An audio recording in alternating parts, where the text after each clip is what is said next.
sometimes you'll experience tightness in your calf muscles and your hip flexors, and you really want to take some time to alleviate that tightness by stretching both sets of those muscles. I'll be using my version of a PVC pipe, which is just a broom handle. You can use anything that's available to you. And I'm also using a mat rolled up just to give me a little bit of cushion underneath my back knee. The very first position that you'll hit is 90-degree bend in both of your knees. That's going to be how you set yourself up for this stretch.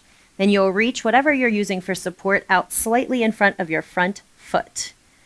From here, you want to keep everything connected to the ground, especially your entire front foot, as you hinge forward. The further that you hinge, the more stretch you'll feel in your front calf and a lot of stretch in the back hip flexor. As you find that position, that deepest bend forward, you can start to rock gently forward and back. Instead of bouncing, think about controlling both directions. Do about 15 of these, and then on the very last repetition, hold at your very deepest stretch for about 15 counts.